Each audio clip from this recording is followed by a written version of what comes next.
Est-ce que vous connaissez Internet? Bon, c'est vrai qu'avant de commencer un sujet, j'aime bien remonter aux bases, peut-être que là je vais un peu loin. Est-ce que vous connaissez les webcomics? Les webcomics, partie de simples bandes dessinées en ligne au format de 4 cases, par exemple comme Control Alt Del ou Cyanide and Happiness, explosent sur Internet, particulièrement aux États-Unis entre 2000 et 2010. Certains d'entre eux deviendront des bandes dessinées classiques, avec leur style et leur méthode de publication propre. D'autres, appelés comics cross-média, cherchent à propager leur storytelling grâce à la musique, aux cinématiques, aux jeux vidéo et à tout ce que peut offrir l'utilisation d'Internet en général. Est-ce que vous avez entendu parler des CRPG, aka jeux de rôle sur ordinateur?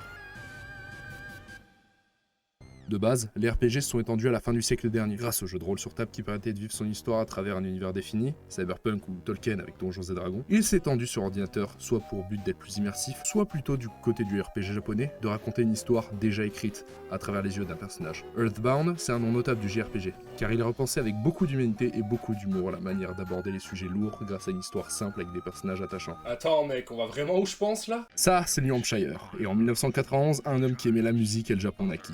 Il était pas mauvais pour créer des jeux, très bon pour écrire l'histoire et carrément maître de son art quand il s'agit de faire de la musique.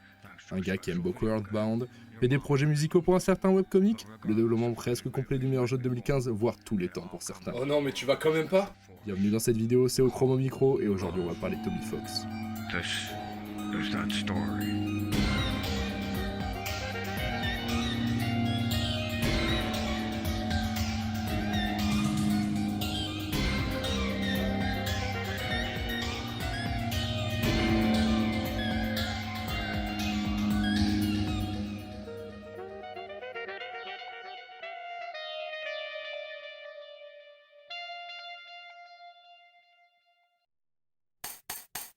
Dans les années 2000, à l'époque de Gameblog et pour la France, le site là, jeuxvideo.com, un mec nommé Radiation, aka Toby Fox, ou si vous voulez Robert F. Fox, croulait sur les forums partageant ses créations à travers la toile. En 2008, il sort un premier banger, le Earthbound Halloween Hack. C'est une ROM modifiée du jeu Earthbound avec une histoire et des musiques différentes, mais qui reprend l'univers de Earthbound. C'est d'ailleurs dans le jeu que vous pouvez entendre pour la première fois ce banger intersidéral, cette fameuse musique que je joue en fond. C'est du feu en fait. Je l'entends, je commence à brûler un peu. Le 13 avril 2009, 4 gamins jouent à une version des Sims où l'espace-temps admet des paradoxes et où la plupart des gens sont des pièces d'échecs. C'est un pitch tout à fait valide pour décrire Homestuck. Ah là là, Homestuck, le bon vieux Homestuck. C'est un webcomic difficile à décrire où il se passe beaucoup de choses. Et de toute façon, c'est même pas écrit par Toby Fox. Bah qu'est-ce que ça fout là alors? Quoi, qu'est-ce que ça fout là? J'ai écrit le script sans toi et t'es quand même dans cette émission de merde! Ouais, valide. Bon, merci. Ce qui est à retenir avec Homestuck, c'est bon, déjà les milliers de clins d'œil qui vont être repris dans les prochaines créations de Toby, et les influences évidentes qu'a eu l'amitié entre Andrew Hussey, le créateur de Homestuck, et Toby Fox. Mais surtout le fait que Toby, bah, il a bossé sur la moitié des musiques emblématiques de l'œuvre.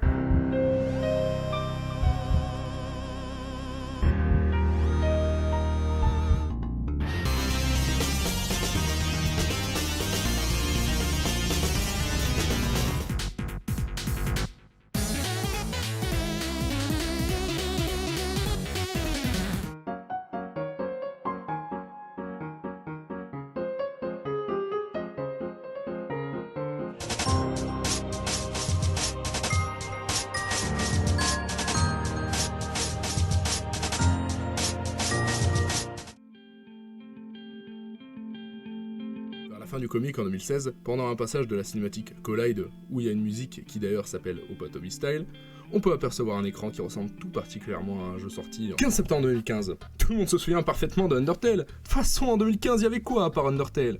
Je sais pas, des attentats? Ah oui, c'est vrai. La quintessence du Toby Style, des designs de perso au poil, un humour incroyable, un univers unique, un lore titanesque, des messages poignants, une centaine de musiques ultra mémorables.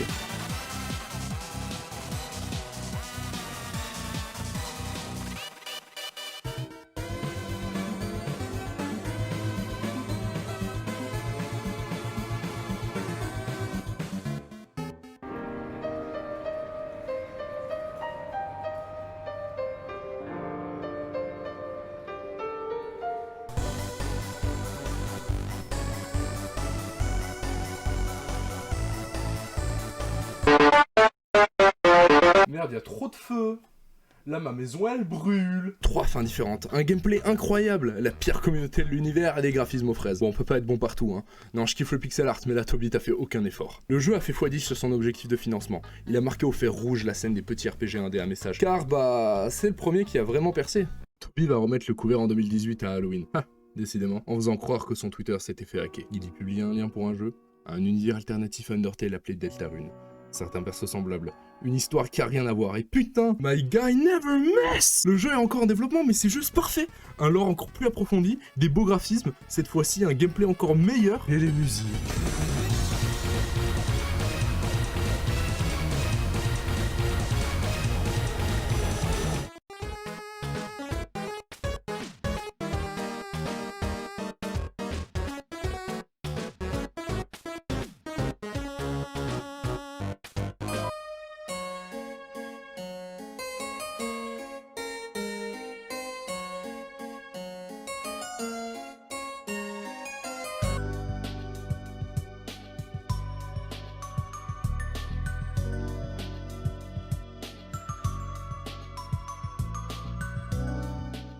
Peut-être aller appeler les pompiers là, non? Toby est sur une de ses lancées. Non, il est intouchable. 80 incroyables dans lesquels il y a Megalovania. Mais si, la musique dont je parlais au début là. Musique si emblématique qu'elle apparaîtra dans Super Smash Bros Ultimate avec un des costumes de Sans Undertale jouable. Le mec sort de nulle part, il est tellement bon qu'il est engagé par Nintendo pour faire des musiques de Pokémon et d'autres licences. Il est trop fort. Le mec, il a pris la suite de notes d'une musique qu'il a faite pour une parodie de Homestuck où tous les personnages sont enceintes, si, hein.